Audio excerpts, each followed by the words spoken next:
Deuteronomy chapter 27, verse by verse explanation in Bengali. দ্বিতীয় বিবরণ তার 27 অধ্যায় বাংলাতে বিস্তারিত আমরা দেখব।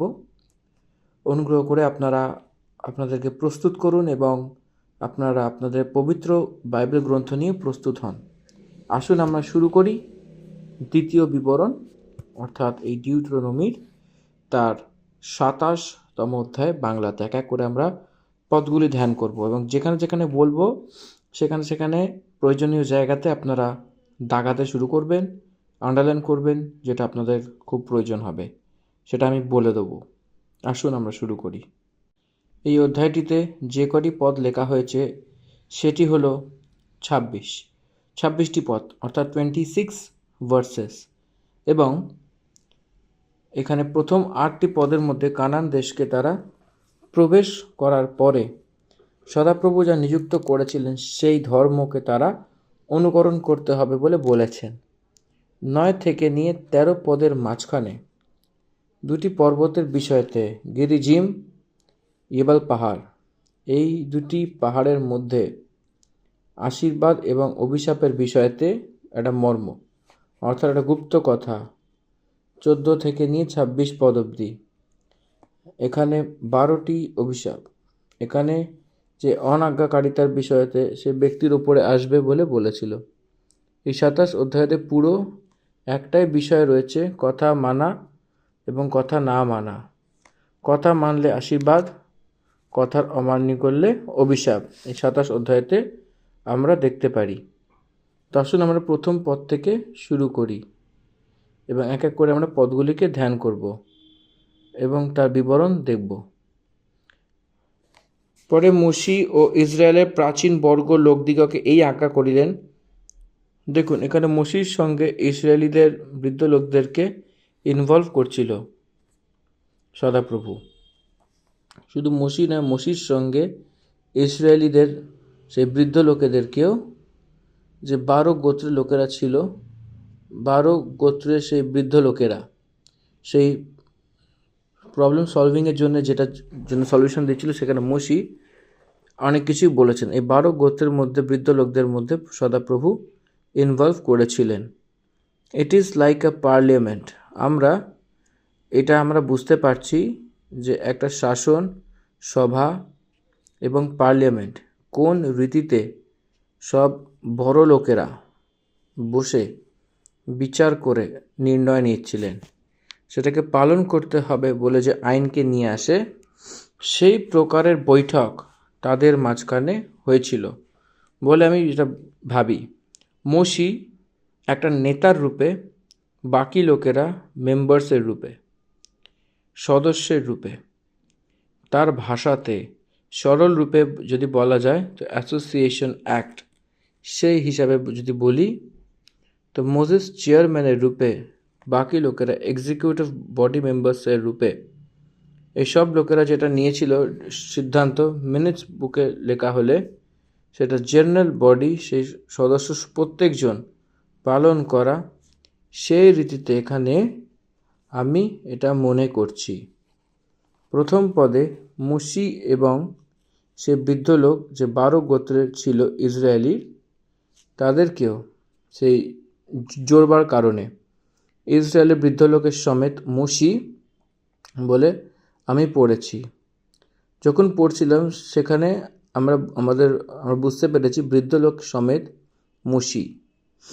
মোশি সে ইসরায়েলের বৃদ্ধ লোকেদের কথা বলা হলে সেটা আলাদা কথা, কিন্তু মোশি এবং বৃদ্ধ লোকদের সমেত যদি বলি এই কথা বলছে, এই কথা দুটি লোক মিলে যদি বলতে হয়, প্রথমে তাদের চর্চা করেছেন, হয়তো তাদের সত্য এবং সন্তত্ব বিধিকে তারা জানার পরেই সেটাকে প্রজাদেরকে প্রমোট করছে, সেটা তাদেরকে যাচাই করে সেই পথ সদাপ্রভু দিয়েছেন, সেই আজ্ঞা, সেটাকে ধর্মের রূপে তারা কবুল করেছেন এবং সেই আজ্ঞাকে পালন করার জন্য বলেছে। এক আজ্ঞাকে স্বীকার না করে তো সেই আজ্ঞাকে পালন করো বলে বলতে পারে না। এই জন্য মোশি আর ইসরায়েলির বৃদ্ধ লোকেরা সেই আজ্ঞাকে কবুল করেছেন, অঙ্গীকার করেছেন। এই জন্য তার সব প্রজা তাকে অনুকরণ করতে হবে বলে বলছে। যত আজ্ঞা আমি আজকে তোমাকে দিচ্ছি সেই সব কিছুকে পালন করো। এখানে দেখুন, যারা কথা বলছিল তারা প্লুরাল নাম্বারে রয়েছে। তারপরে ইসরায়েলের বৃদ্ধ লোকেরা সমেত মোশি প্রজার লোকেদেরকে এই আজ্ঞা দিয়েছিলেন। এখানে প্লুরাল মেম্বার, কিন্তু এখানে সেই পদ বার করতেই যত আজ্ঞা আমি আজকে বলে লেখা রয়েছে।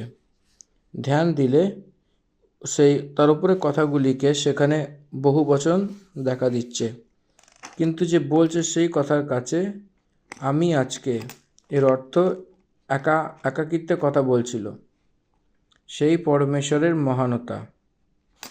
যত আজ্ঞা আমি আজকে তোমাকে শোনাই সেই সব কিছুকে পালন করতে হবে। সদাপ্রভু মোশিকে যা বলেছেন সেটাই আজ্ঞা। আজকে বলে যে শব্দ আছে টুডে, সেটা বাইবেলে অনেক প্রমুখ শব্দ, সেই কাটানো কাল নয়। আজকে বলে সেই বিশ্বাসী রয়েছে, যে দিনের বুড়াই সেদিনকে রয়েছে বলে এনাফ। কাল কি হবে, সেটা কি হতে চলেছে সেটা আপনি জানেন না বলে বাইবেল বলছে। সেই কাটানো দিন এনাফ বলে বাইবেল বলছে। Bible is for today, not for yesterday, not for tomorrow. You have to obey today itself. You have to accept today itself. আজকেই আপনাকে অঙ্গীকার করতে হবে, আজকেই আপনাকে সেটাকে অনুকরণও করতে হবে। আজকেই আপনি আপনার আজ্ঞাকারিতা আপনাকে দেখাতে হবে। আমি কাল থেকে শুরু করব বলে একদমই নয়, এখনই, অ্যাট প্রেজেন্ট টেন্স, আজকেই, অ্যাট প্রেজেন্ট টেন্স। প্রস্তুত কালে তাকে অনুকরণ করতে হবে। যত আজ্ঞা আমি আজকে তোমাকে শোনাবো, আজকে আমি তোমাকে শোনাবো। অনেক প্রকারের অন্য প্রান্ত রয়েছে, অন্য জায়গায় রয়েছে, অন্য জাতি রয়েছে, সেখানে কোথাও এই আজ্ঞা নেই। এই পরমেশ্বরের ধর্ম আজ্ঞা, পরমেশ্বরের জন নিবাস করার সেই আজ্ঞা। এই জন্য এই আজ্ঞাকে আপনাকে অনুকরণ করতে হবে। আর যখন তুমি জর্দনে পার হও তখন তোমার যে পরমেশ্বর সদাপ্রভু তোমাকে দেয়, যে তোমার পরমেশ্বর সদাপ্রভু তোমাকে দেয়, এটা তারা তাদের স্বয়ং তাদের ঘামিয়ে সেই কামানো দেশ শুধু নয়, পরমেশ্বর সদাপ্রভু তাদেরকে দেওয়ার দেশ। সেই লোকদেরকে কেন দিচ্ছে? আব্রাহাম এবং তার সেই পূর্বপুরুষদেরকে, বাপ ঠাকুর দাদাকে, সেই ইসরায়েলিদেরকে, কারণ তাদেরকে কথা দিয়েছেন আপনাকে এবং আপনার সন্তানকে এই প্রান্তকে দেব বলে, আপনার সন্তানকে এই দেশকে আমি দেব বলে বলার মতোই আব্রাহামের সন্তান সেই ইসরায়েলিরা, অর্থাৎ আব্রাহামের সন্তান ইসাকের পুত্র জাকুবের সন্তান 12 লোক রয়েছে। সেই 12 গোত্রের সন্তান মিশর দেশে বৃদ্ধি হয়ে 6 লাখ পেয়াদার রূপে ফেরত বাইরে এসে আবার সেই জঙ্গল মার্গে 6 লাখ পেয়াদার রূপে আবার তারা অবতার হয়ে যে হয়েছিল নতুন প্রজন্মকে এই কথা বলছে, তোমাকে পরমেশ্বরই সেই দেওয়ার দেশ এটাই। এই জন্যে এটা আমার দেশ, আমি কামিয়েছি, আমার কারণ দ্বারা হয়েছিল, আমার স্বার্থ কি আমার নিজভাগ বলে বলাতে শুধু নয়, সেটা শুধু নিজভাগ রয়েছে, এটা দেওয়া হয়েছে দেশ। আর যখন তুমি জর্দান পার হয়ে সেই দেশে পৌঁছাও যে তোমার সদাপ্রভু তোমাকে দেয়, তখন বড় বড় পাথর দাঁড় করিয়ে নাও, আর তার উপরে চুন লাগিয়ে দাও। আর পার হবার পরে তার উপর এই ব্যবস্থার সব সেই পদগুলিকে লেখো। এই জন্য যে দেশ তোমার পূর্বপুরুষদের সদাপ্রভু তার পদ অনুসারে তোমাকে দেয়, আর যেখানে দুধ আর মধুর ধারা বইতে থাকে, সেই দেশে তুমি যেতে পারো। দেখুন এখানে কতটাই সুন্দর রূপে বলা হয়েছে, সেই যহোশুর কালে হয়েছিল। দেখুন এই বিবরণকে, যখন তুমি জর্দন পার হয়ে সেই দেশে পৌঁছাও, সে পরমেশ্বর তোমাকে দেয়, তখন বড় বড় পাথর দাঁড় করিয়ে দাও আর তাকে চুনা পুঁতে দাও। আর এই মিশর দেশেও এই প্রকারের যে রীতি রয়েছে, মিশর দেশের লোকেরা, তারা মিশর দেশে ইসরায়েল লোকেরা এখন অবধি থেকে বার করিয়ে সেই স্থান ছিল, সেই স্থানেতে বড় বড় পাথরের উপরে সেই চূর্ণ লাগিয়ে বড় বড় অক্ষরে কমান্ডমেন্টস লেখার রীতি রয়েছে। আজকেও সেই প্রকারের পাথরকে আইডেন্টিফাই করা দেখা যাচ্ছে। এটা মিশর দেশে যে থাকা এনশিয়েন্ট কালচারই রয়েছে। এখানে যে প্রভু মনে করাচ্ছে, তোমার পূর্বপুরুষে পরমেশ্বর সদাপ্রভু বলে যা বলছে, অন্য পদে তোমার সদাপ্রভু ঈশ্বর বলে যা বলেছে, দুটো বেশি বলা হয়েছে। একটা আপনার পূর্বপুরুষদের পরমেশ্বর আজ্ঞা যে দিয়েছে, সেটা পূর্বপুরুষদেরকে এই জন্যে, পূর্বপুরুষদের পরমেশ্বর যে বলেছে প্রবেশ, তো এদেরকেই এই জন্যে এদের পরমেশ্বর বলে বলছে। কি আপনি চিনতে পারছেন? কথা যে দিয়েছেন সেই পূর্বপুরুষদেরকে, সেই পূর্বপুরুষদের পরমেশ্বর যে সেই প্রবেশ করার জন্য তাকে এই নতুন প্রজন্মকে সেইভাবে বলছে। এই জন্যে আব্রাহাম, ইসাক, জাকুব এবং পরমেশ্বর বলে আমাদের নির্গমনের পুস্তক 3 অধ্যায়, সেই তার নিজেদেরকে তার মসির সঙ্গে পরিচয় করা যে আমরা জানি, সেই যেখানে মধুর ধারা এটাই হয় যে সেই দেশে তুমি যাওয়ার পরে সেই দেশে বড় বড় পাথরের উপরে এই পদগুলিকে সেখানে ভিজুয়ালি সেই পার্মানেন্টলি সেই পাথরের উপর লেখা বলে বলা হয়েছে। তো সেই পাথরের উপরে সে আমি আজ্ঞা দিয়েছিলাম, সেটা তুমি জর্দনের পার হয়ে এই পাহাড়ের ওপর দাঁড় করিয়ে এবং সেখানে চুনা দাও। সেটা পরমেশ্বর সদাপ্রভুর জন্য পাথরের একটা বেদি বানাবে। যহোশুর গ্রন্থ 8 অধ্যায় 30 পদে, তখন যহোশু ইসরায়েলের পরমেশ্বর সদাপ্রভুর জন্য এবাল পর্বতে একটা বেদি বানিয়েছিল। যেরকম সদাপ্রভুর দাস মসি ইসরায়েলিদেরকে আজ্ঞা দিয়েছিলেন, যেরকম মসির ব্যবস্থার পুস্তকে লেখা হয়েছে, সে সমুচে পাথরের উপরে একটা বেদি বানিয়েছিল, যার ওপর যে হাতিয়ার চালানো হয়নি, আর তার ওপর সে সদাপ্রভুর জন্য হোম বলি চড়িয়েছিল আর মেলবলি করেছিল বলে লেখা হয়েছে। কি আপনি ধ্যান দিচ্ছেন? এটা তারা পুরো করেছিল। মসি যেটা বলেছিল যহোশুর কালে তারা পুরো করেছিল। এবাল পাহাড়ের সেখানে দাঁড় করিয়ে বলেছিল।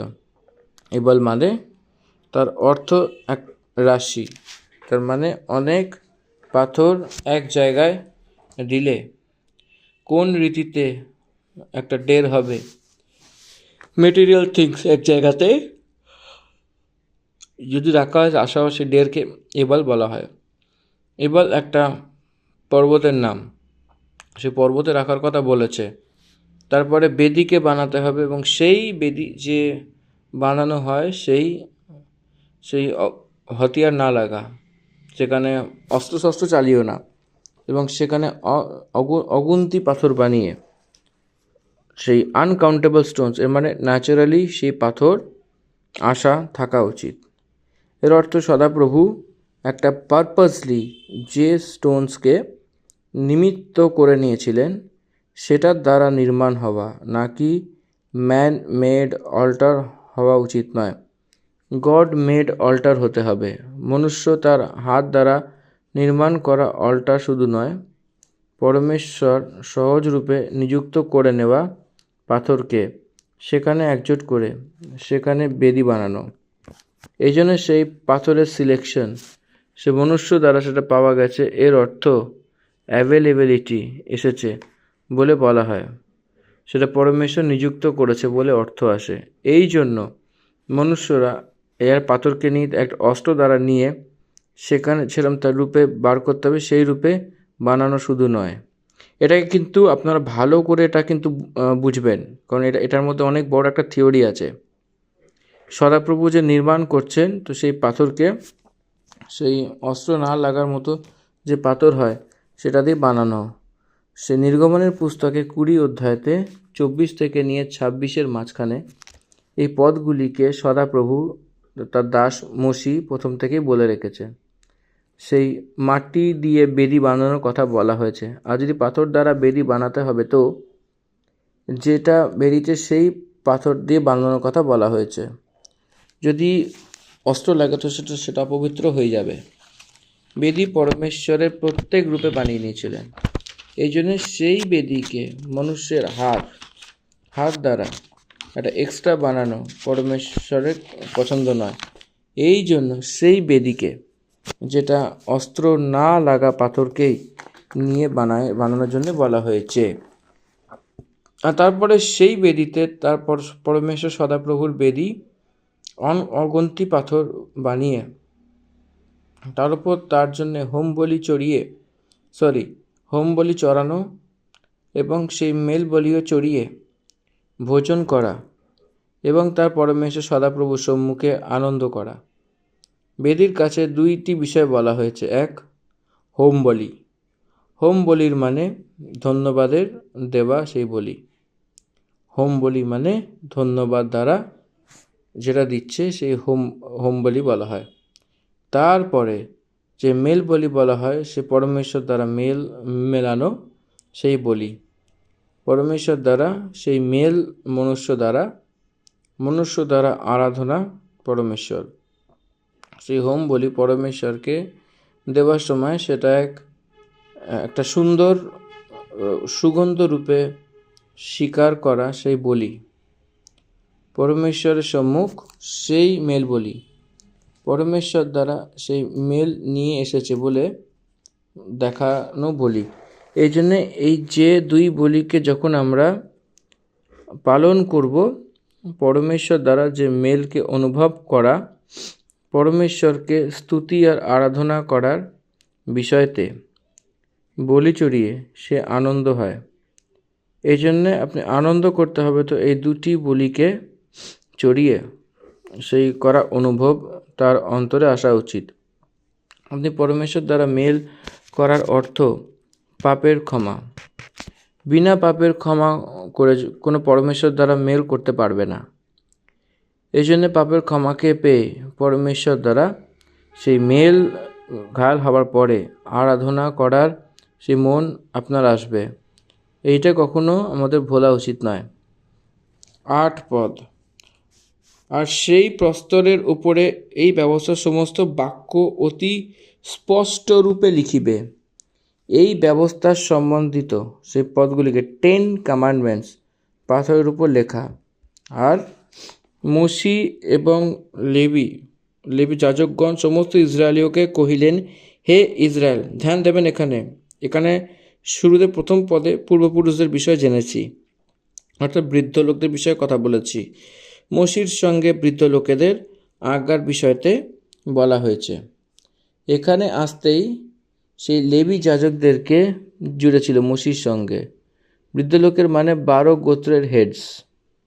এখানে আসতেই 12 গোত্রের সেই বৃদ্ধ লোকদেরকে কিন্তু নেওয়া হয়নি। অনলি লেভাইটস এবং এজেড লোকদেরকে নেওয়া হয়েছে।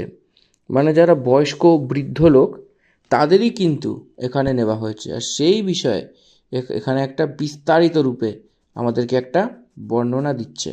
আর এই জিনিসটাকে কিন্তু আপনারা একটু হাইলাইট করে নিন প্রথম পদে এবং এই পদটাকে, এবং নোট ডাউন করে নিন কোথাও, কারণ এটা কিন্তু যে থিওরিটা আমি বললাম এটা কিন্তু খুবই গুরুত্বপূর্ণ। কারণ যাজক লোকদের লেবি গোত্র স্পেশাল গোত্র, পরমেশ্বরের প্রত্যেক গোত্র। এর অর্থ 12 গোত্রের সেই জ্যেষ্ঠ পুত্র সন্ধি পরমেশ্বর অঙ্গীকার করা, যে পরমেশ্বরের চোজেন গোত্র সে লেবি গোত্র। এই জন্য এই যে লেবি গোত্র কি করতে যাচ্ছে যদি জিজ্ঞাসাবাদ করে, তো প্রফেস করতে যাচ্ছে, বলতে যাচ্ছে। হ্যাঁ, অনেক কিছু বলতে যাচ্ছে, আশীর্বাদের কথা এখানে বলতে যাচ্ছে। সেই সাপের কথা বলতে যাচ্ছে। তো কি হওয়া উচিত ইসরায়েলের 12 গোত্রের মধ্যে? 6 লোক একসঙ্গে, 6 লোক একদিকে, অর্থাৎ গিরিজিম যে আশীর্বাদের দিকে 6 জন, এবাল সেই অভিশাপের দিকের সে 6 জন। আমি একবার বলবো, সেই 12 গোত্রের সেই ভাগ করা কোন রূপে রয়েছে? লিভা রাহেলের সন্তান 8 লোক ছিল। লিভা আর রাহেলের সন্তান 8 জন ছিল। Reuben, Simeon, Levi, Judah, Issachar, Yusuf, Benjamin, Zebulun. এরা জাকুবের যে স্ত্রীরা ছিল লিয়া আর রাহেলকে 8 লোক সন্তান ছিল, কিন্তু এই 8 লোকের মধ্যে 2 জনকে সরিয়ে দেওয়া হয়েছিল। এক রুবেন, যে প্রথম জ্যেষ্ঠ পুত্র ছিল, জবুলুন শেষে যে ছিল, প্রথমে আর শেষে 2 জনকে সরিয়ে দেওয়া হয়েছিল। যে আশিসময়ের আহার যে গিরিজিম, সে 6 গোত্রের যে 6 জন ছিল, যে কজন ছিল সে পর্বতের উপর আসার কথা বলা হয়েছিল। শিমন, লেভি, ইসাকার, ইউসুফ, বেঞ্জামিন, এরা সব গিরিজিম পাহাড়ে দাঁড়িয়ে আশীর্বাদ শুনিয়েছিল। সেখানে রুবেন, গাদ, আশের, জবুলুন, দান আর নাফতালি এবাল পাহাড়ে, এরা এবাল পর্বতের আসতে হবে। এখন এই যে আগে যে পর্বত সেই রয়েছে গেরিজিম পাহাড়ে এবং এবাল পাহাড়ে, এক পাহাড়ের উপর 6 লোক, এক পাহাড়ের 6 লোক সামনাসামনি দাঁড়ানোর পরে মাঝখানে নিউট্রালের রূপে থেকে এরা লেভি গোত্রের যাজক লোকেরা কথা বলবে। এখানে একটা বিস্তারিতভাবে আমরা সংক্ষেপে একটা কিন্তু দেখলাম, এবং এই যে বিষয়টা আমি বললাম এটা একটা পুরো একটা ইতিহাস, আর এই ইতিহাসটা কিন্তু ভালো করে সবাইকে, যারা শুনছেন সবাইকে এটা বুঝতে হবে। আর এরপরে আমরা দ্বিতীয় ভাগেও আরেকটা বিষয় দেখব। খণ্ডে আপনাদেরকে একটা আমি সুন্দর থিওরি ইতিহাস বললাম, এবং এই দ্বিতীয় ভাগে আরও অনেক কিছু ডিটেলস আমি বলবো, এবং আপনারা প্রস্তুত হন আপনাদের পবিত্র বাইবেল গ্রন্থ নিয়ে, এবং যেখানে যেখানে বলবো জরুরি জায়গায় আপনারা সবাই দাগাতে শুরু করবেন। এবং এখানে যে বিস্তারিত রয়েছে সেটা খুব গুরুত্বপূর্ণ, আর এই গুরুত্বপূর্ণ বিষয়ের মধ্যে অনেক কিছু ইনক্লুডেড রয়েছে। সেই ইনক্লুডিং আমি যা যা বলবো সব কিছুই এটা বোঝার বিষয়, কারণ এখানে যেটা বলছি লেবি লোকদেরকে নিউট্রাল বিষয়ে কথা বলবে, এরা অ্যানাউন্স করবে যখন বলেছে সেই আশীর্বাদের পাহাড়ের রূপে যা গিরিজিম রয়েছে। তো 6 গোত্রের লোকেরা যে দাঁড়িয়েছিল তারা আমেন বলতে হবে। অভিশাপকে এবাল পর্বতের উপরে যে 6 গোত্রের লোকেরা ছিল আমেন বলতে হবে। এই জন্য এখানে যাজক লোকেদেরকে একজোট করা হয়েছে বলে সদাপ্রভুর নামে আমি আপনাদেরকে অনুরোধ করছি। 9 পদ। আর মসীয় লেবীয় যাজকগণ সমস্ত ইসরায়েলকে কহিলেন, হে ইসরায়েল, নীরব হও, শ্রবণ করো। অদ্য তুমি তোমার ঈশ্বর সদাপ্রভুর প্রজা হইলে, অতএব তোমার ঈশ্বর সদাপ্রভুর রবে অবদান করিবে। Bible is so specific when we communicate the truths. সত্যকে বলার সময় বাইবেল সর্বদা অনেক বিবরণ দেবে, লজিক্যালি থাকবে। কি বুঝতে পারছেন? এই জন্য ইসরায়েলিদেরকে বললে এক গোত্রকে যদি বলি, এখানে 4 গোত্রকে যদি বলি ইসরায়েলিদেরকে বলা যেতে পারে, কিন্তু সেরকম নয়, সব ইসরায়েলিদেরকেই বলেছে। এর অর্থ এক ব্যক্তি এই অদ্ভুত রূপের সমাচার না জেনে থাকা উচিত নয়। It is everyone's responsibility to learn about the blessing and the curse very clearly. অনেক স্পষ্ট রূপে আশীর্বাদ এবং অভিশাপকে সব ইসরায়েলিদের নিশ্চয়ই শেখা উচিত, জানা উচিত। এখানে আমরা দেখতে পাচ্ছি, হে ইসরায়েল, চুপ থেকে শোনো, আজকের দিন তোমার পরমেশ্বর সদাপ্রভুর প্রজা হলে। না চলিতে বললাম এই জন্য আজকের দিন বলে কেন বলা হয়েছে? আজকের দিন বলে কেন বলা হয়েছে? ইয়েস, আজকের দিন বলে এটা বিশাল বড় কারণ। এই কারণ যে they came into the agreement of God, সেই কন্ডিশনাল এগ্রিমেন্টকে এরা অ্যাকসেপ্ট করছিল। কন্ডিশনাল এগ্রিমেন্ট এটাকে তো 26 অধ্যায়তে 16 পদ থেকে নিয়ে 19 পদ অবধি এখানে বিধি আর নিয়মকে মানার জন্য আজ্ঞা দেয়।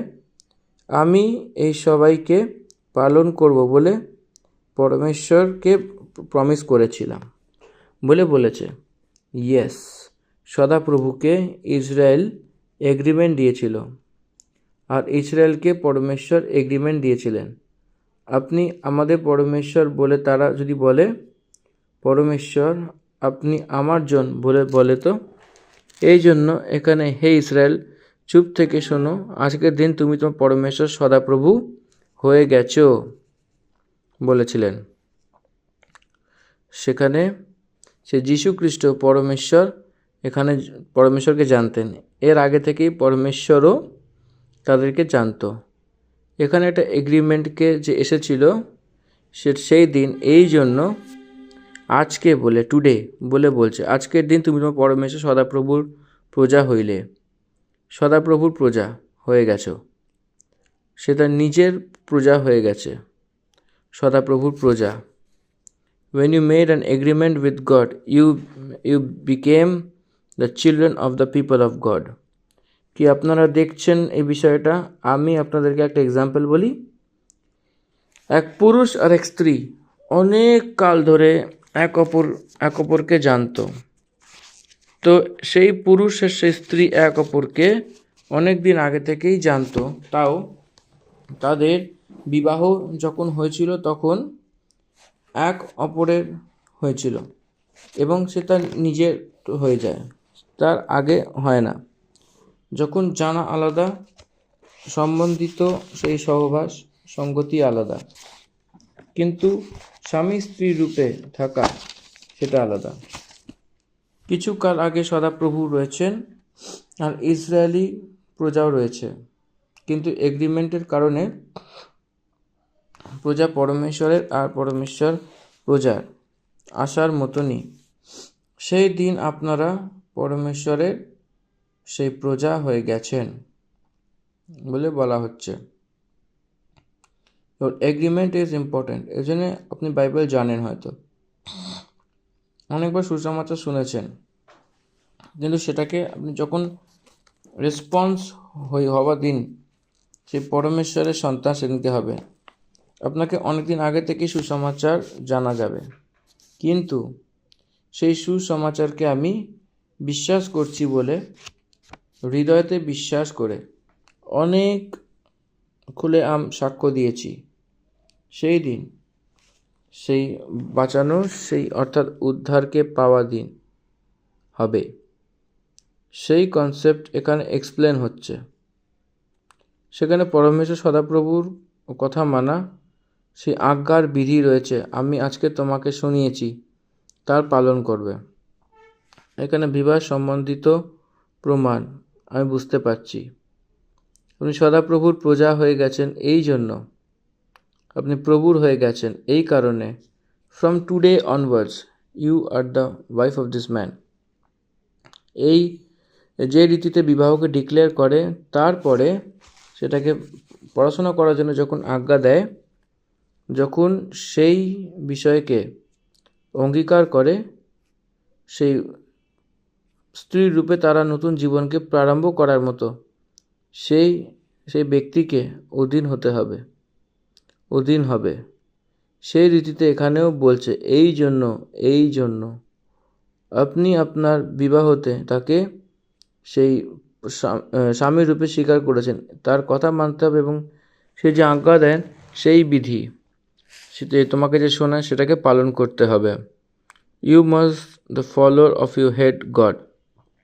প্রিয় ভাই বোনেরা, যীশু খ্রিস্টকে আপনার হৃদয়কে দেওয়ার পরে তার হৃদয়ের হিসাবে চলাই ইম্পর্ট্যান্ট, নাকি আপনার হৃদয়ের হিসাবে চলা উচিত না, নাকি আপনার হৃদয়ের অনুসারে? যীশু খ্রিস্টকে হৃদয় দিয়ে দেওয়ার পরে তার অনুসারে চলতে হবে, নাকি আপনার কথার অনুসারে? যখন আপনি তার কথা অনুসারে তার মার্গে আপনি চলবেন, তখন সেই অনন্ত জীবনের রাজ্যে নিয়ে যাবে, আপনি খুশি থাকবেন। এই জন্য এখানে সেই প্রকারের কথা বলা হচ্ছে। 11 পদ আমি পড়ছি, দেখুন। সেই দিবসে মসীহ লোকদিগকে এই আজ্ঞা করিলেন, বলিলেন, তোমরা জর্দন পার হইলে পর শিমোন, লেবী, জিহুদা, ইসাকার, যোসেফ ও বিঞ্জামিন ইহার লোকদিগকে আশীর্বাদ করিয়ার জন্য গিরিজিম পর্বতে দাঁড়াইবে। দেখুন, এখানে আমরা 6 গোত্রকে দেখতে পারি। এক শিমোন, লেবী, জিহুদা, ইসাকার, ইউসুফ, বিঞ্জামিন। যখন এই 6 গোত্রকে সে গিরিজিম পাহাড়ে দাঁড় করানোর জন্য বলেছে, এবাল পর্বতে, এবাল পাহাড়ের বিষয়তে বলতে বলতে বলে, তোমার 13 পদ, রুবেন, গাদ, আশের, জবুলুন, দান আর নাপ্তালি। এই এবাল পাহাড়ে যখন দাঁড়িয়ে সাপ শোনায়, তখন লেবীর লোকেরা সব ইসরায়েলি পুরুষদেরকে সঙ্গে সে ঘাত করে বলে, শ্রাপিত হোক সেই মানুষ যে সে মূর্তি কারিগর দ্বারা এখানে সেই দিয়ে এখানে নিরালয় স্থানে স্থাপনা করে, কারণ এতে সদাপ্রভু ঘৃণা করে। তখন সবাই বলে আমেন। ধ্যান দেবেন, এই 15 পদের মধ্যেই সেই 10টি আজ্ঞার 4 আজ্ঞা কভার করে দিয়েছে। 10 আজ্ঞার মধ্যে প্রথম 4 আজ্ঞা সদাপ্রভুর আর মনুষ্যের সম্বন্ধিত রয়েছে। পরমেশ্বর আর মানুষের সম্বন্ধিত কি রয়েছে সেখানে ভালো করে এটা কিন্তু বুঝতে হবে। এখানে অনেক বিষয় রয়েছে, এখানে আইডল ওয়ার্শিপেরও, এখানে একটা মূর্তি পূজার বিষয়েও বিস্তারিত এখানে বলা হয়েছে। আর যেটা বলছে যে কোনো মূর্তি তোমরা বানাবে না, and don't take the name of God in lame, বিশ্রাম দিনকে নিশ্চয় পালন করবেন, পবিত্র রূপে পালন করবেন। এই 4 আজ্ঞা সদাপ্রভুর সম্বন্ধিত রয়েছে। এই জন্য এখানে একটাই পদে আপনি দেখবেন, একই পদে দেখবেন সেই মূর্তিকে কারিগর দ্বারা সেই বানিয়ে, কেন সেটা খোদাই করে কারিগর দ্বারা করেছিল, কেন কেন দিয়েছিলেন, সেই নিরালয় স্থানেতে স্থাপনা করেছিল, কারণ সে অন্য পরমেশ্বর, সেটা মূর্তি, পরমেশ্বরের নামকে ছেড়ে দেওয়া। পরমেশ্বর যে আজ্ঞা দিয়েছিলেন সে বিশ্রাম দিনকে পালন না করে, এই 4 আজ্ঞাকে এই পদের মধ্যে কভার করা হয়েছে। তারপরে 16 পদে যে শাপগ্রস্ত, যে কেহ আপন পিতা ও মাতাকে অবজ্ঞা করে যে সে শাপগ্রস্ত। নির্গমনের পুস্তকে বলা হয়েছে, লেবীয় পুস্তকেও 29, ব্যবস্থা বিবরণে 21-18, জিহিজকেলের পুস্তক 22-7 পদ। এখানে মাতা পিতাকে যদি কেউ তুচ্ছ করে, যে অবজ্ঞা করে, এবং এই জায়গাতে আমরা দেখতে পাই কি মাতা হোক পিতা হোক তাকে যে তুচ্ছ করে সে অভিশপ্ত হবে, শাপগ্রস্ত হবে। ইয়েস, হরেক ব্যক্তি, এটা আপনার জানা উচিত। এখন মাতা পিতাকে যেটা বলা হয়েছে সেই আজ্ঞাকে এফেসীয়র পত্রিতেও 6 অধ্যায় 1 পদে বলে, ছোট বাচ্চারা নিজের মাতা পিতাকে অধীন থাকো। এই কথাগুলি যে আজ্ঞা রয়েছে এখানে কিন্তু ইন্টারকানেক্টেড, যে প্রথম আজ্ঞা বলে বলা হয়। পরমেশ্বর আপনার সৃজনহারা, মাতা পিতা আপনাকে জন্ম দিয়েছেন, এই জন্যে আপনি তার শরীরের মধ্যে থেকে বেরিয়েছেন, এই জন্যে তাদেরকে প্রমুখ রূপে আদর সম্মান করতে হবে। সেটাই এখানে 16 পদেতে বলা হয়েছে। এ মনুষ্যকে আর মানুষদের মাঝখানে প্রমুখ রয়েছে। 17 থেকে নিয়ে 25-এর মাঝে সেই 12টি অভিশাপ, 12 কার্সেস দেওয়া হয়েছে। অভিশাপের সেই বিষয়ে তখন সবাই বলে আমেন। অভিশপ্ত সেই যে অন্ধকে মার্গ দ্বারা সরিয়ে দেয়, তখন সবাই বলে আমেন। অভিশপ্ত সেই অনাথ কি বিধবার বিগড়ে দেয়, তো সেই বলে আমেন। কি ধ্যান দিয়েছেন? এটা কিন্তু চলিত ভাষায় পড়েছে। আমেনের অর্থ কি জানেন তো? বুঝতে পেরেছেন? আমেন মানে এরকমই হয় বলে অর্থ আসে। এর মানে আমেন যে বলে সে কবুল করছে, কি বলে অঙ্গীকার করছে, যে অন্য কারুর সীমাকে সরিয়ে, সেটা হচ্ছে অভিশাপ। অন্ধকে মার্গ দ্বারা সরিয়ে দেয় তো অভিশাপ। সে পরদেশী অনাথ বা বিধবার ন্যায় করে তো সে অভিশাপ। শ্রাপিত হয়ে যে সে পরদেশী অনাথ বিধবার ন্যায় বিগড়ে দেয়, তখন সবাই বলে আমেন। শ্রাপিত বলে যে সে তার সৎ মা দ্বারা কুকর্ম করে, কারণ সে তার নিজের পিতাকে সেই ওড়না উগড়ে দেয়, তখন সবাই বলে আমেন। অভিশপ্ত সেই ব্যক্তি যে প্রকারের কোনো পশুর কুকর্ম করে, তখন সবাই বলে আমেন। শাপগ্রস্তক সে তার সেই বোন হোক কি যাই হোক, সৎ বোন হোক, তাদের সঙ্গে কুকর্ম করে তো সবাই বলে আমেন। এটা কিন্তু অভিশপ্ত সে তার নিজের শাশুড়ির সঙ্গে কুকর্ম করে, তখন সবাই বলে আমেন। অভিশপ্ত সেই যা কিছু লুকিয়ে মারে, তখন সবাই বলে আমেন। অভিশপ্ত সেই ব্যক্তি যে নির্দোষ জনের মার্গ সেখানে মেনে নেয়, তখন সে বলে আমেন। সেখানে শাপিত সেই ব্যক্তি সেখানে সে মেনে সে সবাই বলে আমেন। সব মানুষের সম্বন্ধকে মনে করাচ্ছে, মানুষের মাঝখানে থাকা সেই সম্বন্ধ, সামাজিক সম্বন্ধকে মনে করাচ্ছে, শারীরিক পবিত্রতার বিষয়তে মনে করাচ্ছে, আর্থিক সম্বন্ধিত সত্য যে রয়েছে সেটাই থাকার মতো সেটাকে দর্শাচ্ছে। ইন্টিগ্রিটি, হৃদয়তে যে থাকে সেই সত্যকে মনে করাচ্ছে। সেই ক্রিমিনালিটি যে সত্য সেটাকে মনে করাচ্ছে। কি ধ্যান দিচ্ছেন? হ্যাঁ, এটা পড়ার সময় সদাপ্রভুর কতটাই ধর্ম রয়েছে সেটার বিষয়তে আমরা বুঝতে পারি। সদাপ্রভুর কতটা ধর্মী সেটা বোঝা যাচ্ছে। আজকের সময়তে এই টিচিং, পারফেক্ট টিচিং রয়েছে, এটা সমাজে গেলে কতটাই না ভালো থাকে। ধ্যান দেবেন যে অন্যের সীমাকে কিন্তু সরাবেন না, মানে সিভিল ঝগড়া কিন্তু থাকবে না। অন্ধেকা মার্গকে সরানো মানে এই ভোটকে দেওয়া, অন্ধেকা মার্গ সরিয়ে দেওয়া, এটা কি? এর থেকেও অনেকভাবে খারাপ জিনিস আর কি হতে পারে? অন্ধকে প্রথম থেকেই তাকে সে মার্গ জানে না, তাকে মার্গ দ্বারা সরিয়ে দেওয়া কতটাই অন্যায় কথা।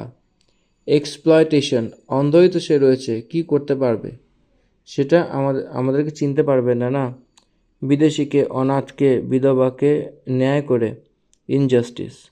ইনজাস্টিস, ক্রোধ, অবিচার, অনাচার, যারা ইনজাস্টিস করে তাদের উপর অভিশাপ তাদের আসবেই। বিধবাদের ঘর সেই নিংলানোর মতো থাকার লোকেরা রয়েছে, যে মাতা পিতা থাকে না, যার অনাথ, তাদেরও কেউ দাসের রূপে ওঠানোর লোক রয়েছে। সেই পরজাতির রূপে থাকে, এক্সপ্লয়েট করে সেই লেবার করে নেওয়া লোক রয়েছে, সেই প্রকারের সবাইকে অভিশাপ দেওয়া হবে। এক ধর্মকে এস্টাবলিশ করছে পিতার পত্নী দ্বারা, সেই অভিশপ্ত সে পিতার স্ত্রীর সঙ্গে ঘুমায়, সে পিতার মেয়ের সঙ্গে যে কুকর্ম করে, কন্যার সাথে যে কুকর্ম করে, সে অভিশপ্ত। যে নারীর কুকর্ম করে সে অভিশপ্ত, যে মায়ের কন্যার সঙ্গে কুকর্ম করে সে অভিশপ্ত। What are dangerous are this, কত ভয়ানক পাপ রয়েছে। ধর্মী সম্বন্ধিত সন্তানকে উত্তেজিত করেছে, অপবিত্র আর শারীরিক যে লিঙ্ক, সে অপবিত্র সম্বন্ধকে এটাকে নষ্ট করেছে, এবং তারা সবাই শাপগ্রস্ত, তারা সবাই অভিশাপ কুড়িয়েছে। ঈশ্বরের দ্বারাও তারা অভিশাপ পাবে, কারণ তারা ঈশ্বরের আজ্ঞাকে অবজ্ঞা করেছে। আর ঈশ্বরের আজ্ঞাকে অবজ্ঞা করা মানে স্বর্গরাজ্যের সেই রাস্তাটাও সে নিজের জন্য বন্ধ করে দিয়েছে। সেই অভিশপ্ত সেই যে কাউকে লুকিয়ে মারে তো মার্ডার, খুন করা, যে আমনে সামনে ঝগড়া করার জন্য, যে মারপিট করার জন্য যেটা করে সেটা আলাদা কথা, কিন্তু লুকিয়ে যে প্ল্যান করে তার ওপর যোজনা করে সে লুকিয়ে মারে তো সে অভিশাপ। নির্দোষকে মেরে দেওয়া, নির্দোষের প্রাণকে বার করে দেওয়া, যদি দোষী প্রাণ বার করে দেওয়া সেটা সাজা, আর সরকারের থেকে সেটা আলাদা কথা। কিন্তু যে নির্দোষ তাকে মেরে ফেলা, দানিয়েলের কাছে সেটাই তো হয়েছিল। নির্দোষকে মেরে ফেলার যোজনা করেছিল তারা, এবং সীমা প্রান্তে তাকে মেরে ফেলেছিল। আর ধন সম্পত্তি নিলেও সেটা অভিশাপ, মানে ঘুষ। সরকারি হসপিটালে, সেই সরকারি দপ্তরে, সরকার সম্বন্ধিত অ্যাসেম্বলিজে, হরেক জায়গাতে এটা বোর্ড দেখা যায়, ঘুষ নেওয়া অপরাধ। কিন্তু ঘুষ নেওয়ার কার্য সব সেখানেই হয়। ঘুষ নেওয়া অপরাধ বলে যে বোর্ড থাকে, সেই বোর্ডের নিচে ঘুষ যে নেয় সেই তৈয়ার রয়েছে আজকের সময়তে, সে 99% দেখা যায়। ঘুষ না দেওয়া একটা আশ্চর্য কার্য, ঘুষ দেওয়া একটা রিওয়াজের রূপে হয়ে গেছে এই দিনেতে, এবং সেই সমাজে আমরা বাস করছি। বি কেয়ারফুল, সাবধান। ঘুষের বিষয়তে পরমেশ্বর অনেক ভয়ঙ্কর অভিশাপ রয়েছে বলে বলছে। ঘুষদারের সন্তান না সভা আমরা দেখব। ঘুষ নেওয়ার ব্যক্তি লোকেরা অসুস্থ হয়ে মরার স্থিতি আমরা দেখব। আপনারা বলতে পারেন যে ঘুষ নেওয়া অনেক ভালোভাবে রয়েছে, কিন্তু আগুনের ভট্টিতে তারা বাঁচবে না। আমার প্রিয় ভাই বোনেরা, আমার প্রিয় মিত্র লোকেরা, পরমেশ্বরের ন্যায়ের দিনে যে ঘুষ নেয় তারা কিন্তু বাঁচবে না। ব্যভিচার একদমই বাঁচবে না। অন্যায় করা ব্যক্তি একদমই বাঁচবে না। অন্যায় করা ব্যক্তি একদমই বাঁচবে না। যেটা আপনার নেই সেটাকে কখনো চাইবার জন্য চেষ্টা করেন, সেটা হলো অভিশাপ। সে অভিশাপের কারণ হবে অনেকভাবে। যেটা সেটার জন্য দৌড়ায়, সেটা সেই জন্যে তার জন্য নষ্ট, প্রয়োজন নেই। অভিশপ্ত সে যে এই ব্যবস্থার বিষয়তে মেনে পুরো না করে, তখন সবাই বলে আমেন। যে পথকে মেনে চলবে সেটা আশীর্বাদ, না মেনে চলবে তো অভিশাপ। এটাই ধর্ম, এটাকে অনুকরণ করা একটা ধর্ম। এটা তাদের আইনের রূপে, কনস্টিটিউশনের রূপে দেওয়া হয়েছে। আমাদেরকেও পিনাল কোড থাকে, ইন্ডিয়ান পিনাল কোড, আইপিসি যেটাকে বলা হয়, কনস্টিটিউশন। এই দুটোকে উল্টো করে কোনো কাজ করলে সাজা থাকবেই। এই জন্য ইসরায়েলিদেরকে পরমেশ্বর ধর্মকে শিখিয়েছিলেন 27 অধ্যায়তে। 28 অধ্যায়তে আশীর্বাদ কম রয়েছে, অভিশাপ বেশি রয়েছে। 27 এবং 28 অধ্যায়তে 124 অভিশাপ লেখা রয়েছে। এই জন্যে এটা আমাদের জীবনে ঠিক করার জন্যে অনেক জরুরি একটা অধ্যায়। এখানে সাধারণ রূপে খ্রিশ্চানসরা এই 2 অধ্যায়টিকে অনেক সময় লাপরবাহি করে, কিন্তু এটাকে মুখস্থর অধ্যায় বলে আমি বলবো। কেন জানেন? কি করতে হবে, কি করতে হবে না সেটা শেখানোর অধ্যায় এটা। এই 2 অধ্যায়ের থেকে বড় আর কি রয়েছে? আর এখানে আমরা 27 অধ্যায় সমাপ্ত করছি, বাকি 28 অধ্যায়তে আমরা বিষয়টা ডিসকাস করব। 27 অধ্যায় এখানেই সমাপ্ত হচ্ছে। তাহলে এখানে আমি কী শেখালাম, আশা করি সেগুলো আপনারা বুঝতে পেরেছেন। এবং প্রতিটা জিনিস, পিতামাতাকে অবজ্ঞা এবং ঘুষখোরি, খুন এবং রিলেটিভস, আত্মীয় স্বজনদের সঙ্গে শারীরিক সম্পর্ক, মানে সৎ মা হোক, সৎ বোন হোক, যাই হোক, তাদের সঙ্গে সম্বন্ধিত শারীরিক সম্পর্ক, চুরি, সব কিছুই এগুলো। আর হ্যাঁ, মেনলি যেটা বলছি, পিতামাতাকে অবজ্ঞা করা, এটা সব থেকে বড় অপরাধ। বাকি আমরা 28 অধ্যায় ধ্যান করব। এখানে আমরা 27 অধ্যায় সমাপ্ত করেছি। ধন্যবাদ। আমেন। ঈশ্বর আপনার সকলকে আশীর্বাদ করুক। The end of Deuteronomy chapter 27। Thank you. Amen. God bless you all.